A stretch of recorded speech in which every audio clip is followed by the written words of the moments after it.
جب اللہ سنیچر کے دن شکار کرنے کی وجہ سے سور اور بندر بنا سکتا ہے تو سود کھانے کی وجہ سے پھر بھی تم جنت میں جاؤ گے؟ بتائیے نا، کیا نسبت پیغمبری سے بڑی نسبت مریدی ہے؟ تو تمہیں سمجھانا ہے، پیری مریدی کی نسبت سلاخوں پر ہے۔ میں پیروں کے جھرمٹ میں بیٹھا ہوں، میں خود بھی پیر بنتا ہوں اور الحمدللہ اپنے پیر کا نام کبھی بے وضو نہیں کیا، تو الحمدللہ اللہ جانتا ہے اتنا ادب کرتا ہے، بلکہ پیر کا نام جلدی لیتے ہی نہیں، القاب و آداب سے۔ ہاں ہم کبھی جلدی نام نہیں لیتے مرشد کا، لیکن ایک بات کہتا ہوں جو سچ ہے وہ ہمارا مذہب اندھ بھکتی والا مذہب ہے، بھکتی والا ہے، اندھ بھکتی والا ہے۔ اندھ بھکتی کے خلاف ہم جنگ کر رہے ہیں۔ ہمارے مذہب کے اندر بھکتی ہے، اندھ بھکتی ہے۔ ہمارا مذہب آنکھ کھول کے جینا سکھاتا ہے، ہمارا مذہب آنکھ کھول کے جینا سکھاتا ہے۔ ہم آنکھ کھول کے جینے والی قوم ہے۔ ارے ہم آنکھ بند کر کے تو خدا کی عبادت بھی نہیں کرتے، کسی کے پیچھے آنکھ بند کر کے کہتے ہیں ہمیں حکم ہے نماز پڑھو تو آنکھ کھول کے پڑھو۔ جب ہم نماز میں آنکھ کھلی رکھتے ہیں تو دنیا میں آنکھیں بند کرتے ہیں۔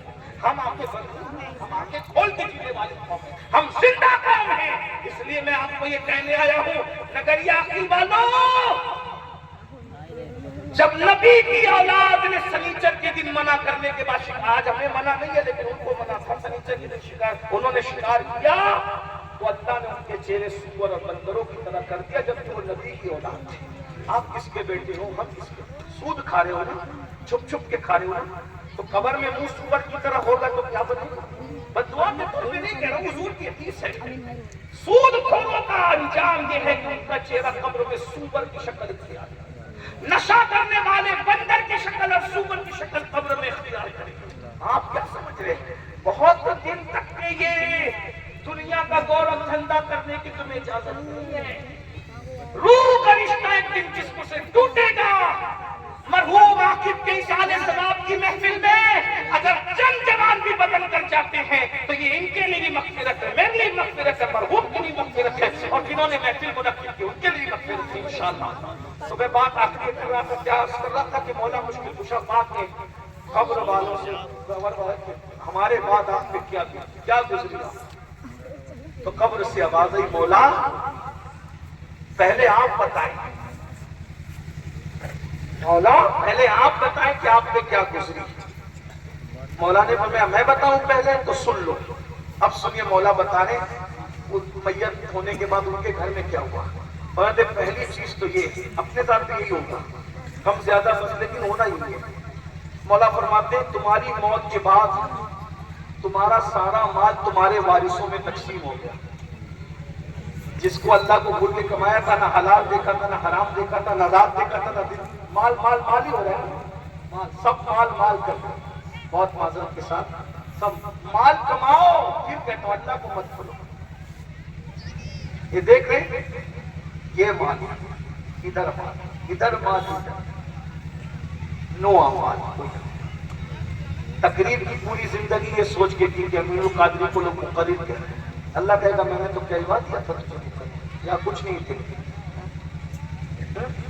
تقریر کی یہ سوچ کے کہ لوگ لفافہ دیں گے، لفافہ تو دلوا دیا تھا نا تجھے، تیرا سرا تو دنیا میں دے دیا۔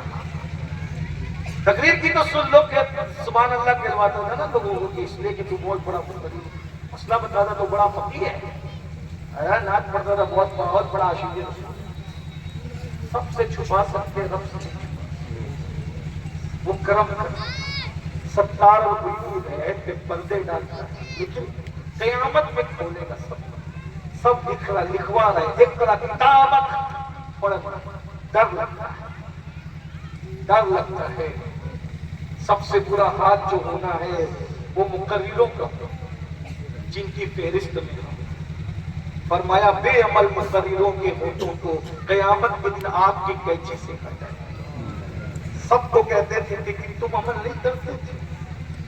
میں تو یہی سوچتا ہوں کہ مور ناشتا ہے تو بہت خوبصورت ہے، جب اپنے پیروں کو دیکھتے ہیں تو اس کو اپنی اوقات، یہ ناظم حضرات محبت بہت ہے، ہم لوگ کے لیے کیا کیا کہہ جاتے ہیں، ان کی محبت ہے، ان کا حسن زن ہے، اللہ ان کے حسن زن کی نازل، جب یہ کہتے ہیں تو دل کٹتا ہے، یا اللہ ہمیں تو مومنوں میں شامل کر لے. اور میں تو اپنے بارے میں اس کو